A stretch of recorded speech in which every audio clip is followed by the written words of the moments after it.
Hello friends, good morning.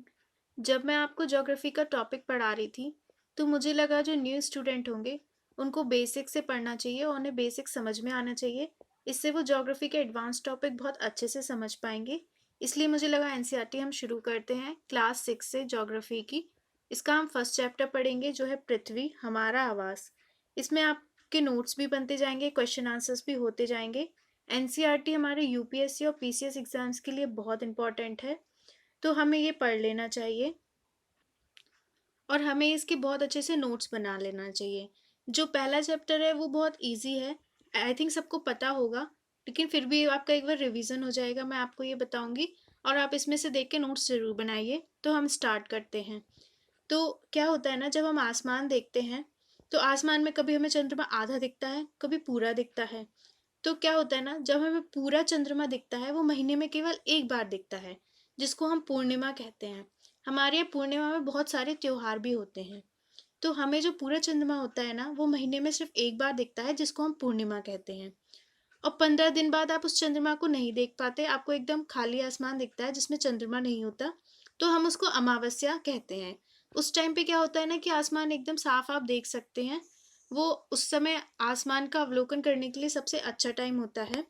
तो 15 दिन में आपको दिखता है और 15 दिन में आपको नहीं दिखता। तो जब आप रात में आसमान देखते हैं तो आपको सूर्य, मतलब दिन में सूर्य और रात में चंद्रमा और वो तारे और जो सारी चीजें आपको दिखती हैं आसमान में चमकती हुई, उनको हम खगोलीय पिंड कहते हैं, एस्ट्रोनॉमिक ऑब्जेक्ट्स।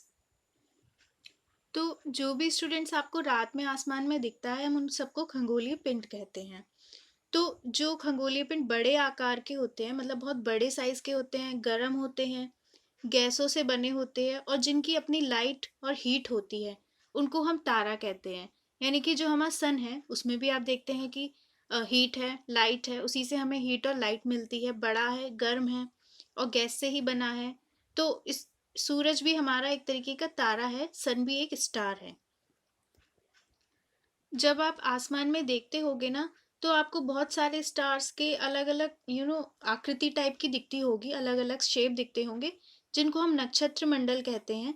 जिनका एग्जाम्पल है Ursa Major, Big Bear, Small Bear, जिसको हम सप्तऋषि कहते हैं। अब आसमान में हम लोग कई बार बोलते हैं कि सप्तऋषि यानी 7 स्टार्स होते हैं, वो क्या होते हैं, नक्षत्र मंडल होते हैं। और आपको नॉर्थ की तरफ एक चमकीला हुआ तारा दिखता है जिसको हम कहते हैं ध्रुव तारा। उसको देख के हम दिशा भी पहचान सकते हैं। जो कुछ पिंड होते हैं ना, यानी ऑब्जेक्ट, उनकी खुद की लाइट नहीं होती, वो दूसरे स्टार की लाइट से प्रकाशित होते हैं, जैसे हमारी अर्थ हो गई। हाँ, उस उनको हम ग्रह कहते हैं, प्लैनेट। ये जो प्लैनेट वर्ड है वो ग्रीक भाषा के प्लैनेटाई से बना हुआ है। इसका मतलब होता है चारों ओर घूमने वाले। सन, सन के आसपास 8 ग्रह, उपग्रह, अन्य खगोलीय पिंड मिलकर सौरमंडल यानी सोलर सिस्टम बनाते हैं। सूर्य से पृथ्वी की दूरी 15 करोड़ किलोमीटर दूर है। इतनी दूर है तब भी देखिए अपन को कितनी तेज उसकी हीट महसूस होती है। यहाँ पे एक ट्रिक दी हुई है, सूर्य के अनुसार जो दूरी है प्लैनेट की, उनकी एक ट्रिक दी हुई है, my very efficient mother just served us nuts. इसमें एम का मतलब है मर्क्यूरी, वी का मतलब है वीनस, अर्थ का ई का मतलब है अर्थ, एम का मतलब है मार्स, जस्ट में जे का मतलब है जुपिटर, एस का मतलब है सैटर्न। इसके पहले वर्ड के अनुसार आपको प्लैनेट दिए हुए हैं। यू का मतलब है यूरेनस और एन का मतलब है नेपच्यून। तो आपको ये प्लैनेट्स के नाम दिए हुए हैं। एक ट्रिक है कि पहला जो वर्ड है वो सारे प्लैनेट है, सूर्य से जो उनकी दूरी है उसके अनुसार। तो आप ये याद कर सकते हैं। वैसे मुझे लगता है कि आप सबको ये याद ही होगा। तो जो सभी ग्रह हैं, प्लैनेट, वो एक दीर्घ वृत्ताकार पथ पर चक्कर लगाते हैं। मतलब ये सन का चक्कर गोल नहीं लगाते हैं, एक दीर्घ वृत्ताकार पथ होता है, आप सामने देख सकते हैं, जिसको हम उनकी कक्षा या ऑर्बिट कहते हैं। जो शुक्र है ना, वीनस, वो पृथ्वी का जुड़वा ग्रह है। जुड़वा ग्रह क्यों है, देखो जुड़वा जो होगा वो तो एक सा ही दिखेगा ना, इसलिए वो जुड़वा। यानी इसका आकार और आकृति, यानी इसका शेप और साइज जो है वो हमारी पृथ्वी के समान है। इसलिए पूछ सकते हैं कि कौन सा हमारी पृथ्वी का जुड़वा ग्रह है, तो आप कह सकते हैं शुक्र, वीनस। फ्रेंड्स, आपको पता है कि पहले प्लूटो भी ग्रह में आता था, लेकिन अंतर्राष्ट्रीय खगोलीय संगठन है, उसने अपनी उसकी जो बैठक हुई अगस्त 2006 में, उन्होंने प्लूटो और सिरस आदि उनको बौने ग्रह, ड्वार्फ प्लैनेट का दर्जा दे दिया। यानी प्लैनेट होने के लिए भी कुछ आपको रूल्स होते हैं जो फॉलो करने चाहिए, उन्हीं को हम प्लैनेट मानते हैं। वो नहीं हो रहा था। इसकी प्लूटो की जो कक्षा है वो नेपच्यून के साथ ऑर्बिट क्लैश हो रही थी, इसलिए इसको प्लैनेट से हटा के ड्वार्फ प्लैनेट का हमने दर्जा दे दिया। तो क्या होता है ना, प्रकाश की जो गति होती है आप सामने देख सकते हैं 3 लाख किलोमीटर पर सेकेंड होती है। तब भी हमारी अर्थ तक इसको पहुंचने में 8 मिनट लगते हैं बस। तो आप देख सकते हैं इसको। और आगे का देखिए, जो हमारी अर्थ है ना, वो सन से डिस्टेंस के हिसाब से तीसरा ग्रह और आकार यानी साइज के हिसाब से पांचवा, फिफ्थ बड़ा ग्रह है। इसका आकार भू आब है। भू आब का मतलब होता है पृथ्वी के समान आकार, यानी दोनों तरफ ऊपर नीचे से चपटी सी है थोड़ी सी। इसको हम ब्लू प्लैनेट कहते हैं। क्यों? क्योंकि पानी ही पानी है, तो आपको अर्थ से दूर से ब्लू कलर की दिखाई देगी, इसलिए हम इसको ब्लू प्लैनेट कहते हैं। जो नील आर्मस्ट्रांग थे अमेरिका के, उन्होंने 29 जुलाई 1969 में चंद्रमा पे पहला कदम रखा था। इस तरीके के फैक्ट्स वन लाइनर क्वेश्चन में पूछे, एग्जाम में पूछे जाते हैं वन लाइनर, तो आपको इनको याद कर लेना चाहिए फैक्ट्स को। चंद्रमा है वो हमारी पृथ्वी का एक उपग्रह है, मून। इसका व्यास पृथ्वी का 1/4 है और दूरी आपको सामने दी हुई है। चंद्रमा जो है वो पृथ्वी का चक्कर 27 दिन में पूरा करता है। जितने टाइम में चंद्रमा अपना एक चक्कर पूरा करता है, उसी टाइम में अर्थ अपने एक बार रोटेट हो जाती है। इसलिए हमें चंद्रमा का सिर्फ एक पार्ट दिखाई देता है, हमें उसका दूसरा पार्ट नहीं दिखाई देता। तो आगे देखते हैं, जो असंख्य छोटे पिंड होते हैं जो हमें मार्स और जुपिटर यानी मंगल और बृहस्पति के कक्षा के बीच में पाए जाते हैं, उन्हें हम क्षुद्रग्रह यानी एस्टेरॉइड कहते हैं। एस्टेरॉइड क्या होते हैं? ये प्लैनेट के ही पार्ट हैं जो उससे टूट के अलग हो गए हैं। और सूर्य के चारों ओर चक्कर लगाने वाले पत्थरों के छोटे छोटे टुकड़े जो होते हैं, उनको हम उल्कापिंड मीटेरॉइड कहते हैं।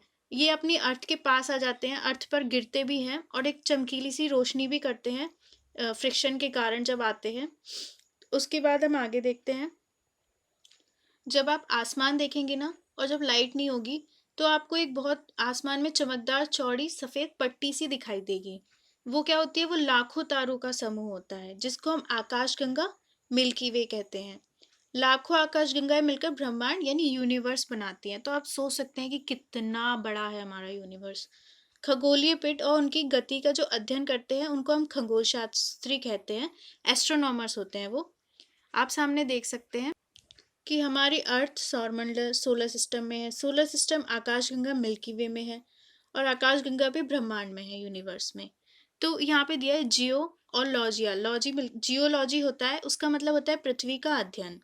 जियोमेट्रिया यानी जियोमेट्री, पृथ्वी का मापन, हम उसका माप करते हैं। जियोइड्स मतलब पृथ्वी के आकार के जो बराबर होगा उसको हम जियोइड्स कहेंगे।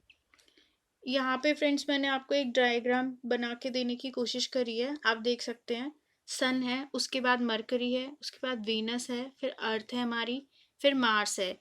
तो ये जो चारों प्लैनेट होते हैं, हम इनको आंतरिक ग्रह कहते हैं, जो चट्टान से बने हुए हैं, पत्थर से। उसके बाद एक शुद्ध ग्रह की पट्टी है, जो मैंने आपको बताया था, मार्स और जुपिटर के बीच में एस्टेरॉइड की एक पट्टी है। उसके बाद आप देख सकते हैं कि हमारे बाह्य ग्रह यानी एक्सटर्नल प्लैनेट्स हैं, जो है जुपिटर, सैटर्न, यूरेनस और नेपच्यून। ये जो है वो चट्टान के नहीं बने हुए, गैस के बने हुए हैं। आई होप फ्रेंड्स के ये चैप्टर आपको समझ में आया होगा। मैंने सारे इम्पोर्टेंट जो चीज़ें हैं वो लिख दी हैं, इम्पोर्टेंट लाइंस। अब मैं आपको चाहे तो आप क्वेश्चन आंसर्स भी करा सकती हूँ, पर मैं चाहूँगी कि आप खुद करिए। पर यहाँ पे हम कुछ क्वेश्चन आंसर्स देख लेते हैं। इसके लिए आपको एनसीईआरटी देखना पड़ेगा। तो इसमें एक एक्सरसाइज में पहला क्वेश्चन जो हमें दिया हुआ था वो था, ग्रह और तारों में क्या अंतर है? तो जो हमारे ग्रह होते हैं ना, वो क्या जो हमारे तारे स्टार्स होते हैं, उनकी अपनी लाइट होती है, मैंने आपको बताया था। लेकिन जो प्लैनेट होते हैं उनमें अपनी लाइट नहीं होती है। जैसे कि हमारा अर्थ जो है वो प्लैनेट है और सूर्य जो है वो स्टार है। तो हम सूर्य की रोशनी से चमकते हैं, ये इनमें डिफरेंस होता है। ग्रह जो होते हैं, प्लैनेट, वो स्टार की परिक्रमा करते हैं, उनके चारों तरफ घूमते हैं, पर तारे ऐसा नहीं करते।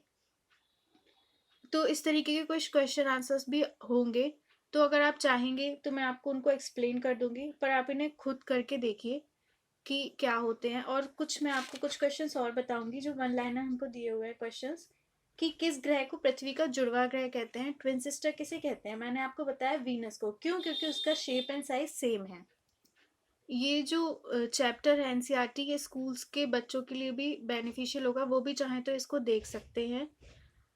Thank you so much. आप इस चैनल को प्लीज़ शेयर करिए, सब्सक्राइब, कमेंट करिए और इसे दूसरे स्टूडेंट्स तक फैलाइए ताकि उनको भी बेनिफिट हो। Thank you so much.